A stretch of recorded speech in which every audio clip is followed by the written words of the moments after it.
Today's talk I'm going to do is called, Do You Even Know Who You're Talking to? We live in a world where we're constantly receiving messages, and today the way we want to take them in has changed dramatically. Before COVID, I wrote this book called Specific, and it is all about how to create a brand in a world that just does not want anymore. It's not seeking anymore. So how do we break through that? Well, it starts here. Positioning. If we're all marketers, I hope you know positioning. I like to use examples, which this presentation is full of. Let's start with this one. How often do you think about roast beef? Not very often. What we learned is the team that worked on a particular restaurant account realized that their best customers came in less often than they wanted. They came in about every 6 weeks. And they realized the cue for them to come in was when they thought about roast beef. We don't think about it enough, so there wasn't enough generation for an opportunity to convert. So your customers are doing the same thing. How often do they think about your products, your offering, your service? What Arby's did that is brilliant is they reframed the conversation. Everybody at home can recite this with me. You know the Arby's tagline, "We have the meats." They reframed so that the occasion that you think of to go to RB's, which literally stands for roast beef, RB, is not the once every 6 weeks that you think of roast beef, but anytime you think of meats. Later, they've added an addendum to that tagline. "We have the meats" for sandwiches. How often do you think of sandwiches? Every day at 11 o'clock. It's 11:30 here. I'm thinking of sandwiches right now, but I'd much rather be with all of you people than eating lunch. So this is just a classic case of repositioning your offering to be more relevant, to be in front of your customer, and to be thought of more, to create more occasions, create more conversations. So this is the 3 sides of positioning. Again, you're all marketers. You all know that. We have the frame of reference that we just talked about. That is changing from roast beef in that example. I love to say roast beef. How great is this? Come on, get on a presentation and just say that word 50 times. Change the frame of reference from roast beef to sandwiches, and change the frame of reference. The meaningful benefit, it's not features, which marketers tend to blast at people. It's what does the person get? So the benefit is, what do I get out of it? And meaningful relates to who your target consumer is. And that's what specific is about. So I've written 2 books. This one and this talk, Who Are You Even Talking To, is about the details that make this person, the target customer, target consumer, find the meaning in your brand that connects them. Today, this is the median citizen, and I should say, I just said today, but this is as of 2019. This is all gathered from Pew Research Center. They're 37, 38 years old, household income of 48K. They're a little heavy. I think we all are due to COVID. They spend a lot of time on social and TV. In the COVID times, this is probably spiked. I know I'm watching 30 hours a day just of cable news. Their name is James or Mary, which that's the median name for a U.S. citizen. So if this looks like your target customer, awesome. You pretty much just go outside and throw a lawn dart and you're going to hit them. It's going to be great. But for the rest of us, we have to figure out how to create content and create a brand that separates from this median person. This is the most likely person that's going to find your message unless you're really careful about how you're talking to them. And if you're able to describe, as you're looking at the slide, no, my target consumer has a household income of X, or they don't use social media, or they are very fit, then as you get more specific, you're going to figure out what the points are that you want to use to reach them and relate to them. The challenge is you used to be able to reach this group when I started in marketing with the same old things. We could do a Super Bowl ad followed by a TV campaign, a slate of full-page magazine ads and spreads, and outdoor boards, maybe some radio. We're covered. We built a brand from scratch, right? That's all the brands that are huge global brands today. That's how many of them started. But media has changed and how to reach customers has changed. And because I'm silly, I like to use pop culture to communicate global trends. So in 1985, there was the Breakfast Club. It consisted of 5 characters plus a principal, but 5 core characters who represented the 5 cliques at their school, but also pretty much any high school in the suburbs. So it was a criminal, a basket case, a jock, a princess, and a geek. And that represented in 1985 5 solid niche audiences that you could get. And that's how simple it was then. 10 years later comes Clueless, and there's a scene in there where Cher is giving a tour to her new friend who's moved to the school, and she's pointing out the cliques that exist at the school, and it's gone from 5 in 1985 to over 10 in 1995. She's pointing them out. Then that brings us to the 2004 absolute classic, Mean Girls. And in that one, we get to over nearly 20 cliques that she identifies, 18-ish by name, but they reference other ones throughout the movie. So you can see the expansion. Translate this in your mind to the expansion of media outlets and opportunities to reach each of these cliques. Don't do it. I did it for you. You don't have to think about that. You don't need to visualize anything. So I've mapped underneath each of those movies I showed you the change in media. I think we all remember this is pretty well-trodden ground, but there were 3 networks. We added MTV. Things went a little crazy. What really went crazy is when we added the VHS tape. When we added the VHS tape, things went nuts. Studios and movie theaters had lawsuits. And by the way, they were right. This was going to change the way people consumed content and went to theaters. The VHS tape / Betamax tape, home video recorder, was the precursor to the iPod.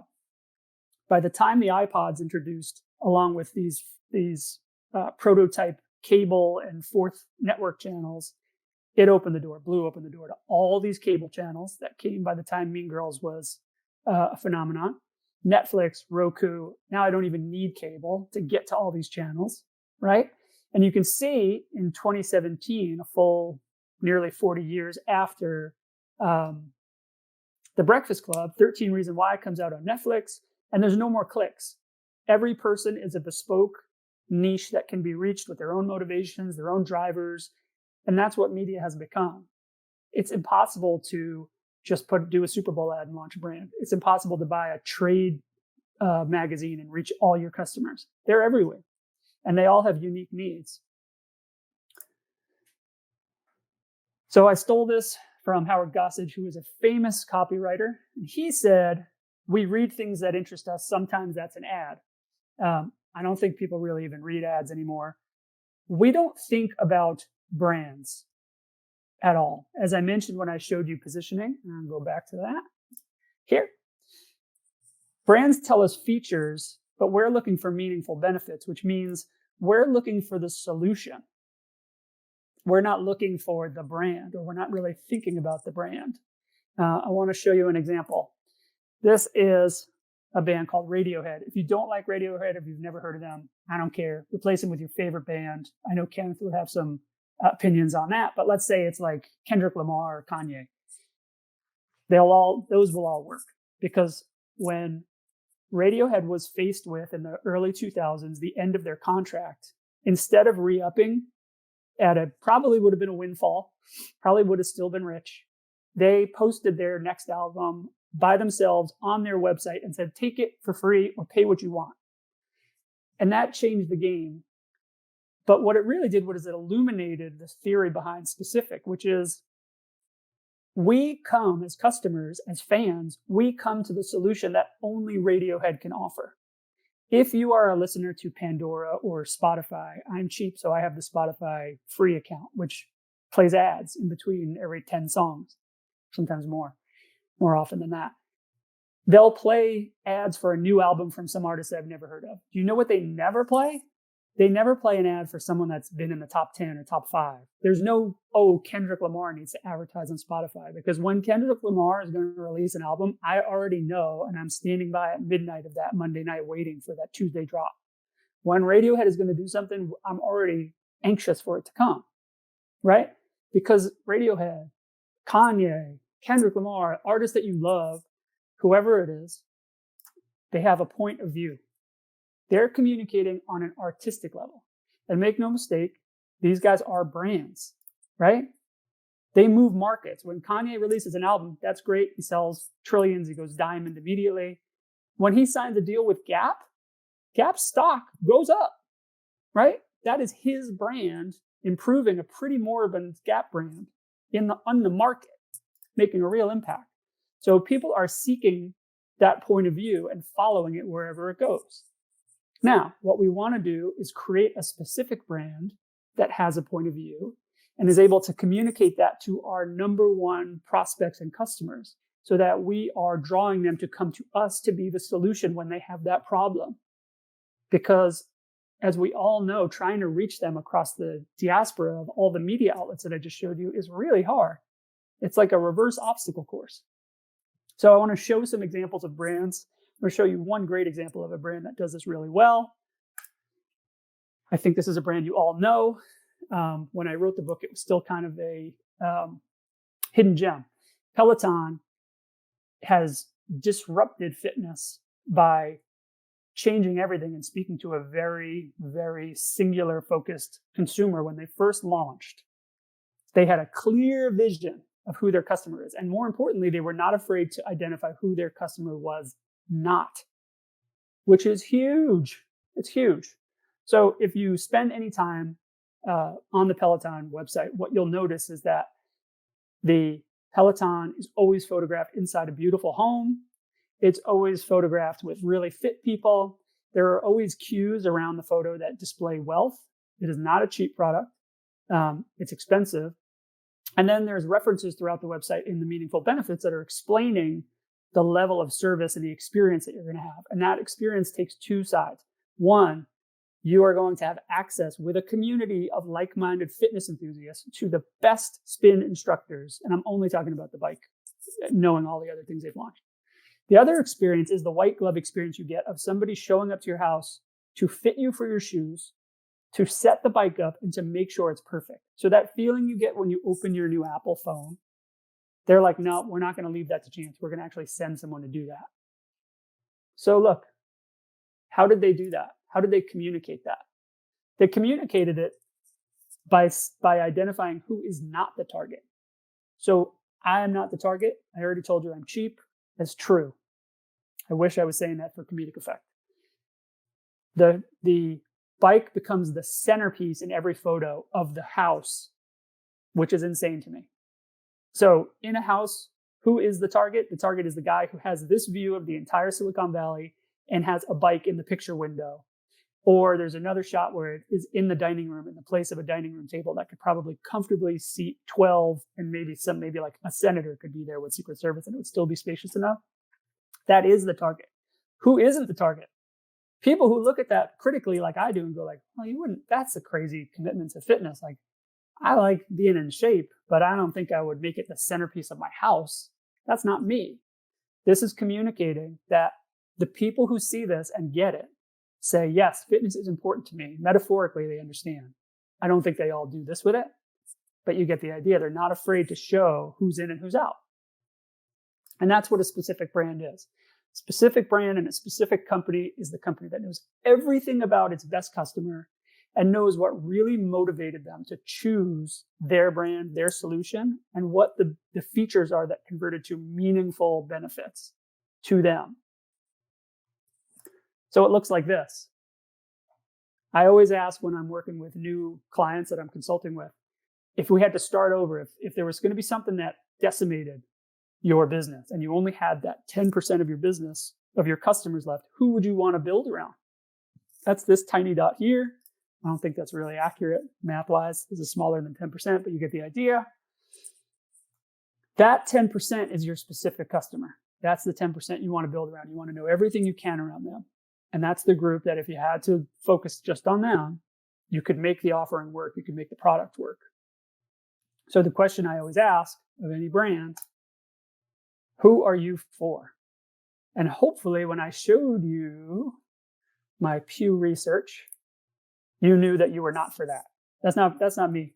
That is a mass brand, Coca-Cola, McDonald's. Nothing wrong with those brands, but that is not most businesses in America or anywhere. So the question is, who are you for? Now I'm going to run you through some examples that will bring to life how this plays out in the marketplace. So I'm showing you on the left is a Kia. I think it's a Kia Sorento, and I think it is around $30,000, maybe less, maybe 27. On the right is a Maserati Ghibli. I don't know if I'm pronouncing that right, but it sounds good. It sells for 3 times that, so I think it's 87 or 88K. And as you can see on the slide, I declare both are priced perfectly, despite one being 3 times the cost of the other. How can that be? Well, because the person who goes in to the Kia dealer that has gone through the journey is prepared for the product, the meaningful benefits, the experience of that Kia. And the person primed to buy a Maserati, God bless them, lucky son of a gun, they are primed for the experience and ready to spend that money. And if it went from 88K to 85K, they might be like, I don't know. Am I still getting the same car? Like that's the price is actually part of the appeal. So I'm sure they actually do want a deal, but you get the idea. So the way this manifests itself is the way they represent the brand and the product and the meaningful benefit throughout the offering, throughout the journey. So for Kia, it is about, since they are a relatively new brand in car terms, 20 years in the US, they are talking about, hey, we're equal to peers that you're considering. You're not missing anything by buying a Kia. When they launched here, they were the low cost option, and they've been moving up the ladder by adding features. It always, with every brand going back to Toyota, Honda, Hyundai, it always starts with safety is the first hook that they throw in. They prove that they're safe, and they start touting that, and then they start adding features. Kia's done that really well, as Hyundai did, their big sister brand. And so what they communicate on their website is technology and features, so you're not missing anything, and you deserve this. This is better, and it's a little unique. On the Maserati side, you're seeing the words performance and luxury are sprayed across the website. So everything from the stitching of the steering wheel to every component of the car is about performance and luxury, and maximizing both of those. So you know who the customer is and what they want and what is the meaningful benefit that they get. Those things that I just described are called facets. Facets are not necessarily what we call brand attributes. Those facets are the tiny details. They might be brand attributes, but they might be meaningful benefits that we show. It might actually be a feature sometimes that you want to show off. A facet is whatever is the shiny edge that gets your specific customer's attention and pulls them into the journey. So for Kia, the first facet they started offering was price. Then they added a couple more facets around safety. Then they started adding facets around technology. And finally, they're getting into facets around quality, where they're making a claim that their engine quality is good. For Maserati, totally different. Handcrafted is a facet. Bespoke feels bespoke is a facet. Heritage of the brand is a facet. So each brand uses different facets to justify entry into the journey and the ultimate price that they ask you to pay. Because if you asked a consumer at the beginning of the journey how they would act based on something like handcrafted steering wheel, they would give you an answer, but honestly, they don't know. So we really don't know how we would act in a given time, in a given space. We try to predict, and I use this story about focus groups. We did focus groups for these boom boxes when a company like this wanted to introduce a new shaped boom box that was like organic. It was brightly colored. It was more like a jelly bean than this rectangle. And in every focus group, unanimously, everybody said, oh no, the yellow one, the jelly bean shaped one is the winner. It's going to sound better. It's going to make me look cooler. My kids are going to like me more. I'll probably be able to dunk a basketball if I listen to it. They just had projected so much onto it that clients were high-fiving. The brand behind it was high-fiving and behind the glass. Well, at the end of the focus group, if you've done those before, you know that you give the participants a gift. If you're doing a pizza brand, you give them coupons for the restaurant. If you're doing Coca-Cola, you give them 6-pack of Coke. Well, we put out 2 tables.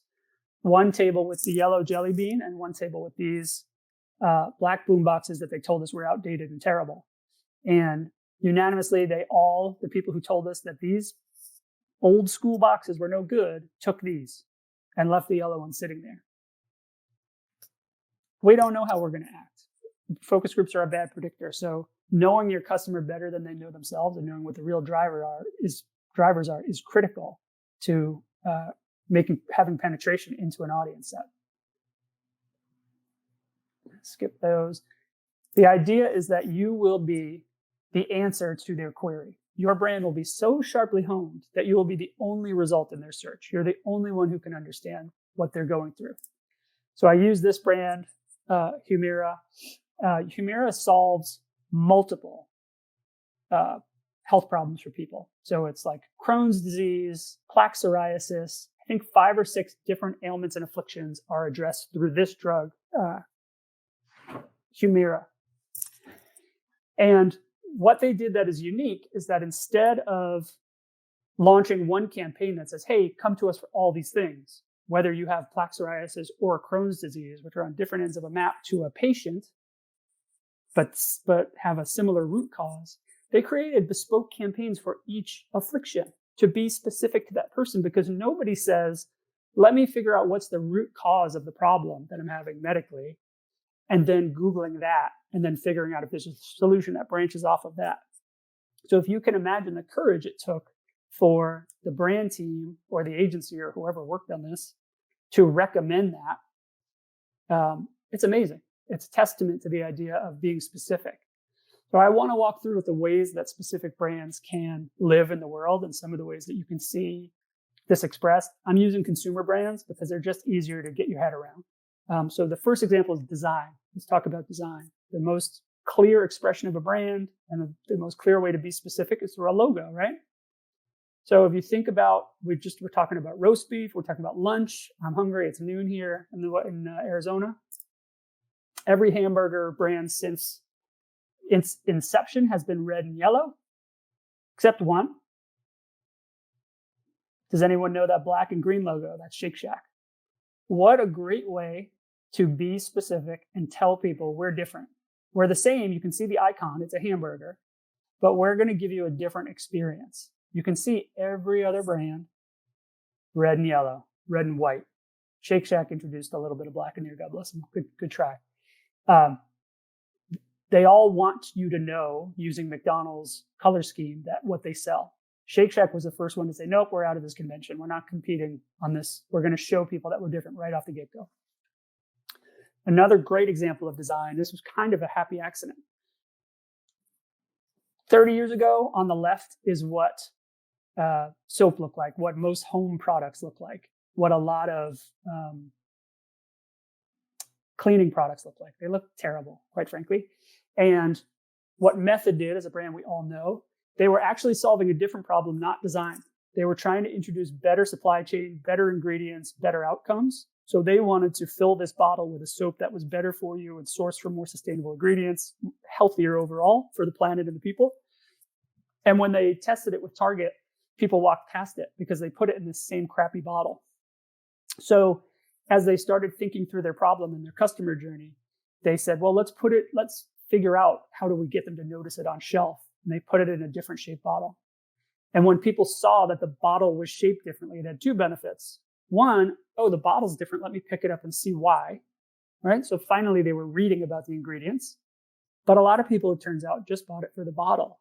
And they created a viral product, which before then, a lot of people hid this terribly ugly looking container under their sink. But after Method, it became a vase. It became something that's worth decorating your home with. You didn't have to hide it. So people would see it when they went to visit their friends. So they solved 2 issues. One, they communicated a point of difference using a visual cue, same as our friends at Shake Shack, amazing. But also it was a way to market themselves. Another way that we communicate specific brands is by demonstrating intention. I'm going to use that through physical retail design. And again, it's retail. It doesn't apply to everybody, but I think there's a digital component that ties in here. So this is Shoe Carnival. It's a great store. We are customers. When I need cleats for my growing son, who goes through cleats about every 3 weeks, this is a spot for me. It's great. And when you look at the real estate, when you look at how they've laid it out, they are saying, coupons welcome. We are transacting here. Find your shoes, buy, and get out. Every square inch of this space is monetized. We have bills to pay, and you have errands to run. We're going to make it as efficient and effective as we can for you to transact here with us. So you see this, you walk in and you go, oh, do I have my coupons? Let me look at my phone. Let me see what I got. Okay, I'm going to the women's side. I'm in and I'm out. This is Manolo Blahnik. This is a store that actually says, we don't care if you buy a shoe from us ever. We don't care if anybody buys a shoe from us. We are displaying, they're giving you this massive flex. This isn't a massive one, but they probably have a bigger bicep than I do. But they are flexing and showing you that this square footage, which is probably on Soho or some ridiculously overpriced cost per foot, they're just saying, we're throwing that away and we don't care if you buy shoes here or not. But would you like champagne? Sit on this yellow tufted bench. I want to show you something. These are their websites. The websites live exactly as the retail experience lives. Lino LeBlanc, there's no call to action. You cannot click on this shoe and buy it. They're saying the same thing. We're going to waste all these pixels. You've come to us. This website is like going to Radiohead's Spotify page. You've come to us for what you want. The meaningful benefit is looking great, having shoes that you are proud. You want people to see how high your taste level is. Shoe Carnival, this is not an effect. This is what this site looks like. It pops up coupons right here. It pre-fills the coupon code. So it's saying the same way as the retail experience, buy, transact, let's do business. We're going to monetize every pixel of the site. We want to get you in and out of here. That's probably what you want to. So you can see how the physical retail experience and the digital retail experience align. Next is through eliciting emotion. We talked about design, talked about space. We talked about the facets that are used in building a product. I want to talk about emotion. I worked on a brand, which was not Libman. It was another brand that was focused on cleaning hardwood floors. And what we learned through a lot of research was we wanted to get to understand why people chose one over another, what emotion they were feeling. What we learned was that the bottle itself and the liquid inside, which is 99% water, elicits no emotion. They just buy it. It's probably a habit. But what we found out was that through social listening, we learned that if you go to the internet and ask someone for help, what should I use to clean my new hardwood floors? You will get a range of responses, which is like, do this. No, don't do that. Don't do that. It'll ruin your floors. It creates an anxiety. And so there is an emotion not around the product itself, but around the product that can be the solution to protecting these. The emotion is around the floors themselves. And that emotion, it takes two sides. It's like a seesaw. One is the pride of showing that I'm the person who's able to have a home with these beautiful floors, and I am capable of keeping this home for my family and keeping it up and maintaining every part of it. Floors are representative of the care for my family. And on the other side is the anxiety that, well, I might mess it up if I put the wrong product on it or if I treat them wrong, because I've invested a lot to get floors that look this great. But these hand-scraped floors are beautiful. And so we were able to create communications that leverage that emotion and play off of that. And instead of marketing with product features, which I don't think were mentioned at all on the website, they are, in the outbound communications where we're trying to recruit specific customers who make up this group, we led with the emotional aspect of all the greatness that you'll experience as a family living on these floors. And you don't have to worry, none of the anxiety. And then we let the features tell the story of why they can let their guard down around the anxiety and they don't have to worry about that anymore. So remember, when you're creating communications, you're really not creating the features, you're creating the benefits. You're communicating to your specific customer what they want. You're not creating an ad for lottery tickets, for example, in the top left here. You're creating the idea, you're communicating about the meaningful benefit. Where will they go when they win? What will they do with the money? You're not selling stackable mail sorting systems. You're selling organization and productivity to a person who really wants it, right? We're not selling floor cleaner. We're selling the emotion of caring for your family. And we're not selling a piece of fitness equipment necessarily. We're selling the result. We're selling the body, how good you will feel, and how good you might look. So thank you very much, guys. I really enjoyed speaking. I hope I left some time here for questions. If you have questions you want to add to the chat, I see Kenneth coming on right now. Adam, I had a question. Is there anything that, because I know you've talked about this in 2019, and I know you've talked about this in 2020. Do you find that brands have to be more or less specific um, with this strategy, either before or during or after a pandemic? Have you really started to think through that? I have what I'm working through now is that the initial, what we're experiencing now, which I would consider the initial burst of pandemic response for brands, is uh, people just tagging on things like in these challenging times, in these uncertain times, making things delivery, making things accessible remotely. Those are all good responses, but you're starting to see a cluster in the middle. You're starting to see all brands have a similar response, and hopefully there's a vaccine coming You soon. But notice that but vanilla too? what's that? You notice that vanilla too? Yeah, exactly. Yeah, vanilla is the perfect word. So that's how the bell curve works, though. So with everybody moving towards the same solutions because they were the easiest, probably, and most widely applicable, there is now room for people to innovate and be specific with the solutions that they're applying. And hopefully, it won't matter for long, but we should still be thinking through that. What does my specific customer need versus, just tagging on a delivery option to something that already existed. Yeah, one question from Nicole. Do you have different rules for B2B instead of B2C? Great question. Yeah, I mean it's the same set of rules. I use, as I said, I use B2C examples just because they're the most broadly applicable and make the easiest for people to understand. Once you get into B2B, as you know, it gets much more specific um, to that business. So the idea of facets and using facets to display meaningful benefits versus features is still something that is critical to having a specific brand in B2B. The rules are still the same.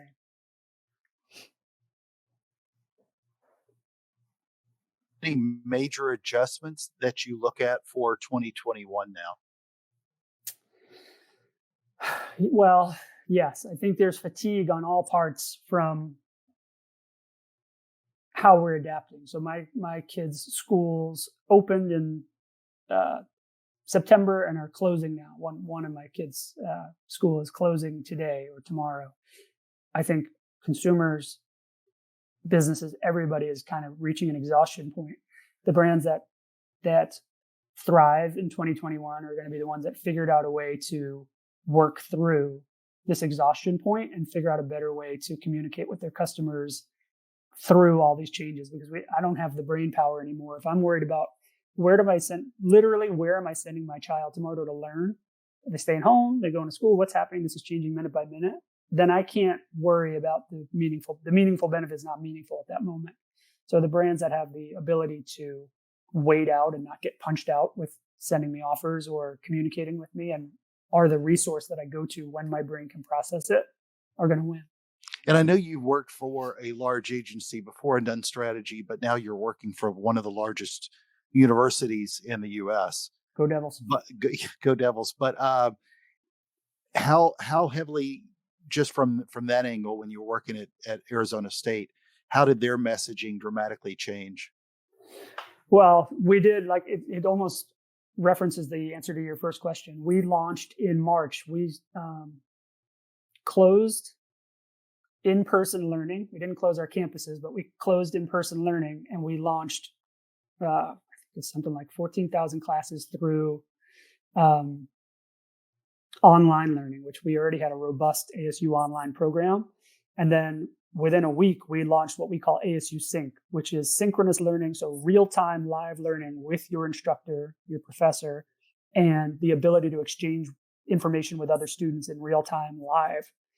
We perfected that over the summer and we launched that as a third modality officially in the fall.